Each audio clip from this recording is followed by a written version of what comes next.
हिंदी का मछली चैप्टर का सब्जेक्टिव करने वाले हैं जो बिहार बोर्ड में बार बार पूछे जाने वाले हैं। झोले में मछलियां लेकर बच्चे दौड़ते हुए पतली गली में क्यों घुस गए? तो झोले में मछलियां लेकर बच्चे दौड़ते हुए पतली गली में इसलिए घुस गए क्योंकि इस गली से घर नजदीक पड़ता था और बच्चे जल्दी से घर पहुंचकर मछली को बचाना चाहता था। तो जो बच्चे थे वह झोले में मछली लेकर पतली गली से इसलिए निकल गए क्योंकि पतली गली से जाने में उनको घर थोड़ा जल्दी आ जाता और मछली जीवित भी रह जाता।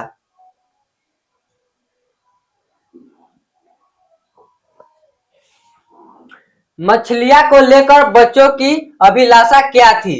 तो मछलियां को लेकर बच्चों की अभिलाषा थी कि एक मछली पिताजी से मांगकर उसे कुएं में डालकर बहुत बड़ी करेंगे। जब मन होगा बाल्टी से निकालकर खेलेंगे, बाद में फिर कुएं में डाल देंगे। जो बच्चे थे उनका सोच था कि एक मछली पिताजी से मांग लेंगे और उस मछली को लेकर कुएं में डाल देंगे और जब मन करेगा तब उसे निकालकर खेलेंगे और फिर उसे कुआं में डाल देंगे।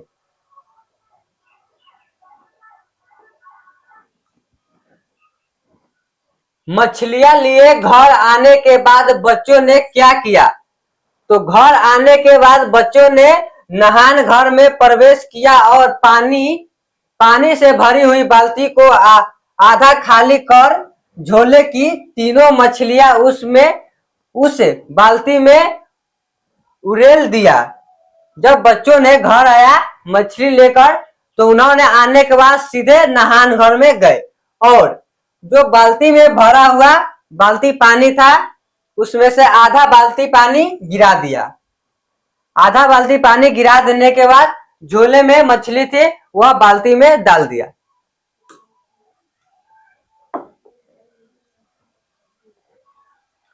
मछली को छूते ही संतू क्यों हिचक रहा था? तो मछली को छूते हुए संतू इसलिए हिचक रहा था क्योंकि संतू को मछली हुए से बहुत डर लग रहा था। संतू को ऐसा लगता था कि मछली छूने से कहीं काट न ले। तो संतू इसलिए डर रहा था मछली छूने से, कहीं हम मछली को छुएंगे तो कहूं मछली हमें काट न ले, इसीलिए मछली को छूने से पहले संतू डर रहा था। मछली के बारे में दीदी ने क्या जानकारी दी थी? बच्चों ने उसकी परख की। तो मछली के बारे में दीदी ने जानकारी दी थी कि मरी हुई मछली की आंखों में अपनी परछाई नहीं दिखती है। बच्चों ने उसकी परख एक मृत मछली की आंखों में अपनी परछाई देखकर की। जो दीदी थी वह बताया कि मरी हुई मछली के आंखों में अपनी परछाई नहीं दिखती है, इसीलिए बच्चों ने मरी हुई एक मछली के आंखों में अपना परछाई देखना शुरू किया तो उन्हें परछाई नहीं दिखाई पड़ा। संतू क्यों उदास हो गया? संतू यह जानकर उदास हो गया था कि मछली कुछ देर के बाद कट जाएगी। वह मछली को जीवित पालना चाहता था। मछली को अपने घर पिछड़ते हुए जानकर वह दुखी हो गया। जो संतू था वह इसलिए उदास हो गया, वह चाहता था कि मछली को जीवित रखना चाहता था और जब संतू को पता चला से मछली कुछ देर के बाद वह कट जाएगी तो इसीलिए संतू बहुत उदास हो गया।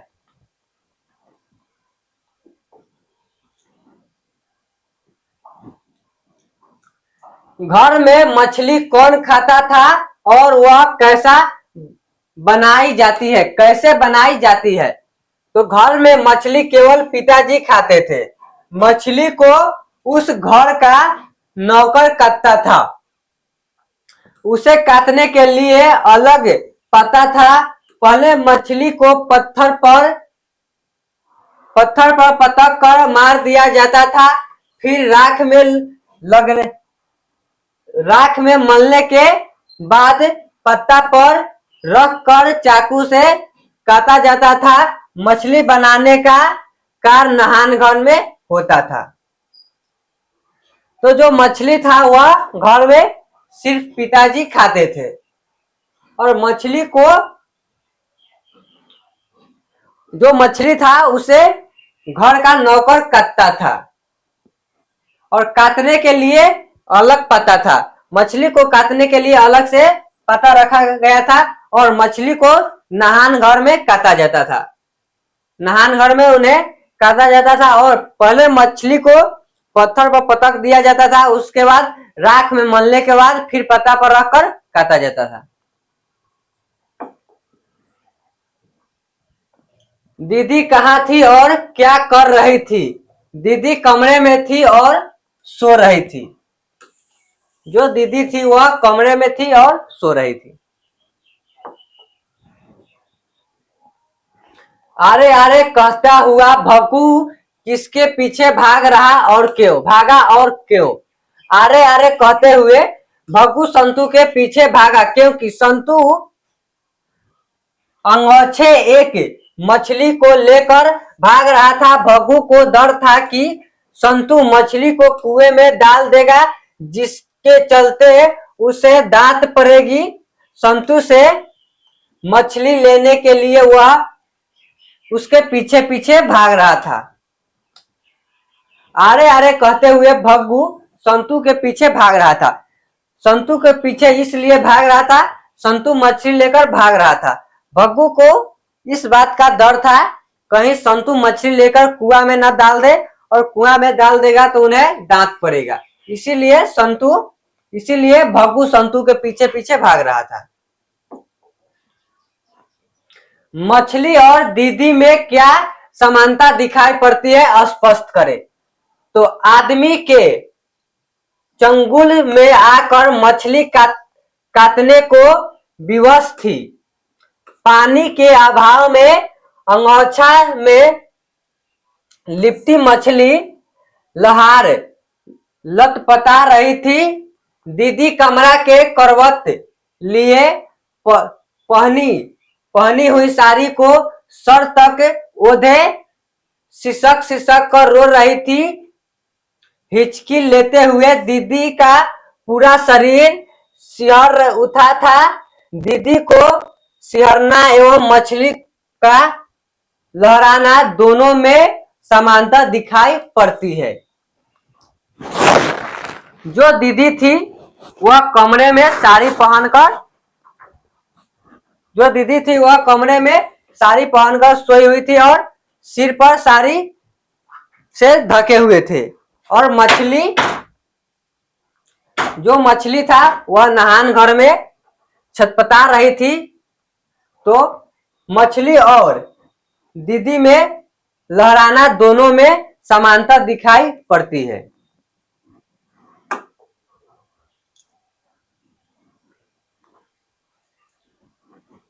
पिताजी किससे नाराज थे और क्यों? तो पिताजी नरेन से नाराज थे क्योंकि बच्चे मछलियां के चलते स्वयं परेशान रहे, साथ ही भग्गू को भी परेशान किया। बच्चे मछली को पालना चाहता था। कोमल बालमन मछली को काटते देख विह्वल हो उठा और बच्चा एक मछली को लेकर भाग गया। पीछे पीछे भग्गू को भागना पड़ा। छीना झपटी की स्थिति आई। पिताजी इन हरकतों के कारण नाराज हुए। जो पिताजी थे उन्होंने नरेन से इस बात के लिए परेशान हुए, इस बात के लिए नाराज थे।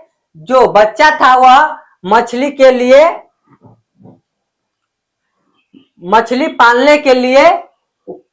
पालना चाहता था और और बच्चा ने मछली को एक लेकर भाग गया उसे कुआं में डालने के लिए। और जो भग्गू था बच्चे के साथ वो भी परेशान हुए। इसी बात से जो पिताजी थे वह नाराज हुए।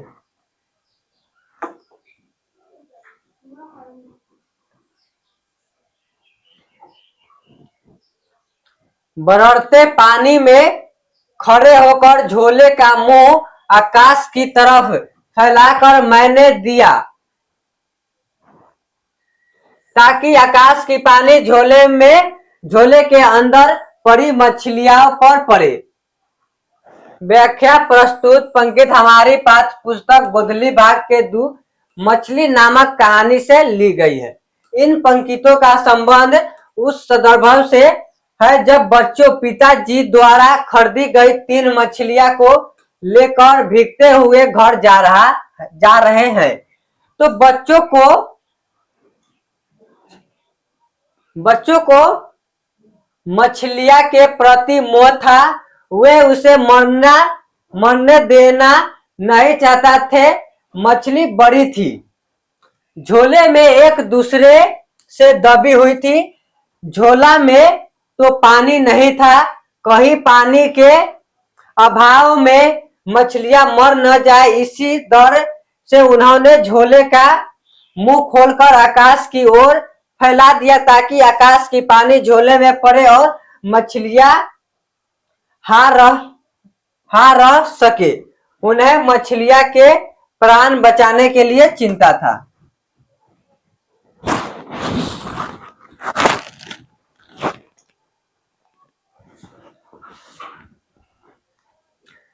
जब पिताजी के द्वारा मछली खरीदा गया तो बच्चे ने मछली को बचाना चाहता था और बच्चे नहीं चाहता था कि मछली को काटा जाए और मछली बड़ा था, इसीलिए झोला में उन्हें रखने के बाद एक दूसरे से दबा गया था। तो बच्चों ने क्या किया, झोला कर मुंह खोलकर आकाश की ओर कर दिया। बारिश बरस रहा था से ताकि आकाश के पानी झोले में पड़े और मछली जीवित रह जाए। बच्चा नहीं चाहता था कि मछली मरे। अगर बाल्टी भरी होगी तो मछली उछलकर नीचे आ जाती। प्रस्तुत पंक्ति हमारी पाठ्य पुस्तक गोधली के भाग मछली नामक कहानी से ली गई है। इस काव्य का संदर्भ उस समय से है जब बच्चे मछली लेकर घर जाते हैं। नहान घर में पानी से भरी बाल्टी से आधी पानी को गिराकर उसमें 3 मछलियां को उड़ेल देते हैं। लेखक को लगा कि अगर भरी बाल्टी में मछली को रखा जाता है तो वे उछलकर बाल्टी से निकल जाती और फर्श पर आ जाती। बच्चों का बाल सुलभ मन मछली को खाना नहीं चाहता था, अतः आज वे सतर्क थे और 3 मछलियां को बाल्टी में रखकर सुरक्षा कर रहे थे।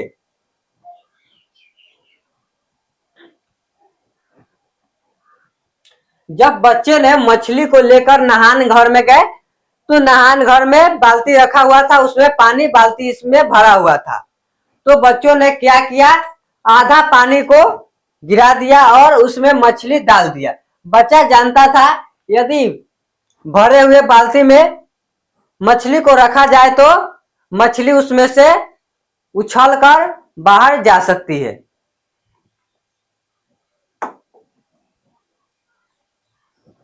और पास से देख परछाई दिखती है।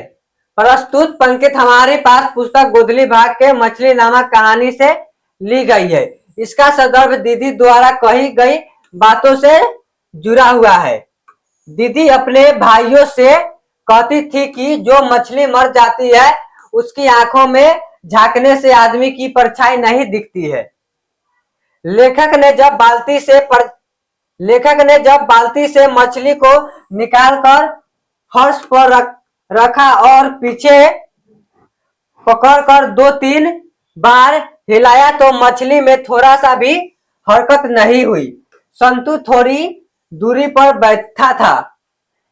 बड़े भाई की बात सुनकर वह मछली के पास आया और उत्कृष्टित वास्त मछली को देखने लगा। इस पर लेखक ने संतु से कहा कि और पास से देखो, परछाई दिखती है क्या। जो दीदी थी उन्होंने बोली थी, जो मछली मर जाते हैं उनके आंखों में अपनी परछाई नहीं दिखती है। जो मछली मर जाते हैं उसके आंखों में अपनी परछाई नहीं दिखती है। तो लेखक ने जब एक मछली को लेकर 2-3 बार हिलाया तो मछली में किसी भी प्रकार का हरकत नहीं दिखाई पड़ा। तो जो संतु था वह मछली से दूर बैठा हुआ था। तो लेखक ने बोला से थोड़ा और पास आकर देखो, परछाई दिखाई पड़ता है क्या।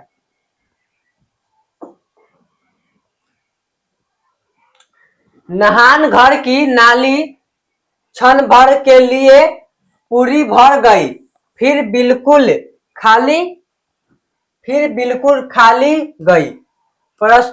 व्याख्या प्रस्तुत पंक्ति हमारे पास पुस्तक गोदली भाग 2 के मछली नामक कहानी से ली गई है। इन पंक्तियों का संदर्भ नहान घर से, जहां लेखक मछली को देखने के लिए गया। नहान घर में पहुंचने पर लेखक ने महसूस किया कि पूरा नहान घर मछली की गंध से भरा हुआ है। वह भग्गू द्वारा गोल गोल काटे गए मछलियों के टुकड़े पड़े हुए थे।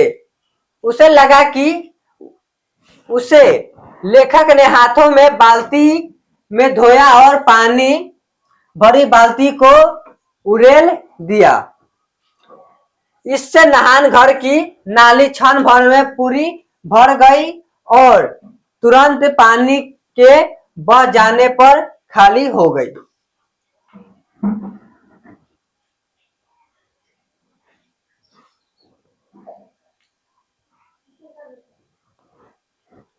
जब लेखक ने नहान घर में पहुंचे तब लेखक का महसूस किया कि पूरा नहान घर, जब लेखक ने नहान घर में पहुंचा तो लेखक ने महसूस किया कि पूरा नहान घर मछली की गंध से भरा हुआ है।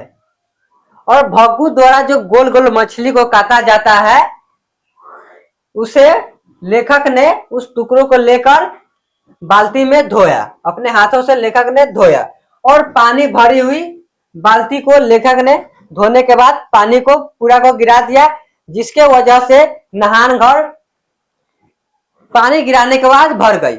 और थोड़ी देर के बाद पानी जब पास हो गया तो खाली हो गया नहान घर।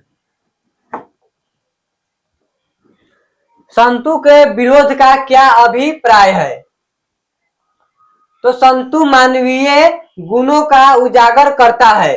मानव में सेवा, प्रार्थनात्मक, ममता जैसा गुण विद्यमान होते हैं, परंतु आज मानव अपने आदर्श को भूलकर इन गुणों को त्याग कर स्वार्थ में अंधा होकर विवश और लाचार की मदद में नहीं बल्कि शोषण में लिप्त है। मछलियां को निर्ममता पूर्वक काटते देख संतु उसकी रक्षा के लिए तारुत हो उठता है और उसे बचाने हेतु झपट कर भग्गू के सामने से मछली को लेकर भाग जाता है। इस विरोध का मतलब है कि आज निस्वार्थ भाव से विवश, लाचार, शोषित की रक्षा, उत्थान एवं कल्याण के लिए अग्रह होना परम आवश्यक है। ममताओं में दर्भ टूट जाता है। सभी प्राणी में अपनी परछाई देखनी चाहिए। जो संतु था वह उजागर होकर मछली को बचाना चाहता था। मानव में सेवा, प्रार्थना, ममता जैसी गुण विद्यमान होता है।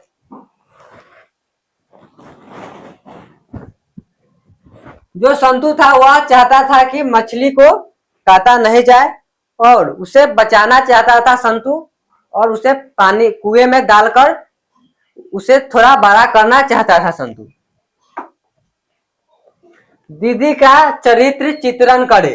प्रस्तुत कहानी के माध्यम से वर्गीय परिवार का यथार्थ झलक है। दीदी घर के चार दीवारी के बीच कठपुतली बनकर रहने वाली एक बाला है।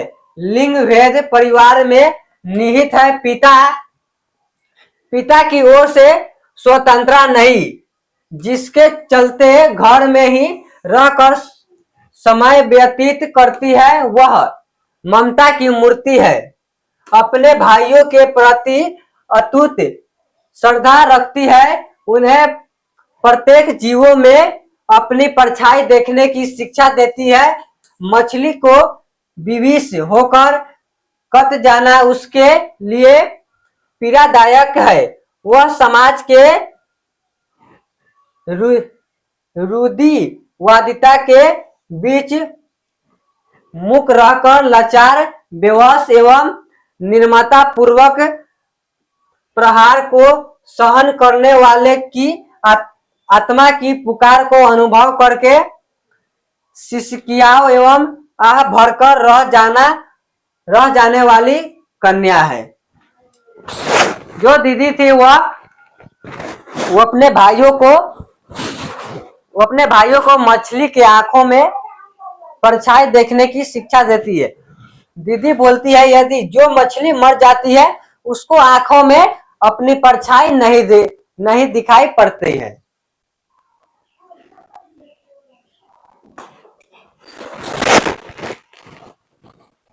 कहानी के शीर्षक की सार्थकता स्पष्ट करे। तो मछली शीर्षक कहानी में एक किशोर की समस्याओं, दृष्टिकोण और समस्या है। मछलियों के माध्यम से मुक्त रहकर प्राणता को स्वीकार लेने ही लाचार, शोषित, पीड़ित जने की नियति है।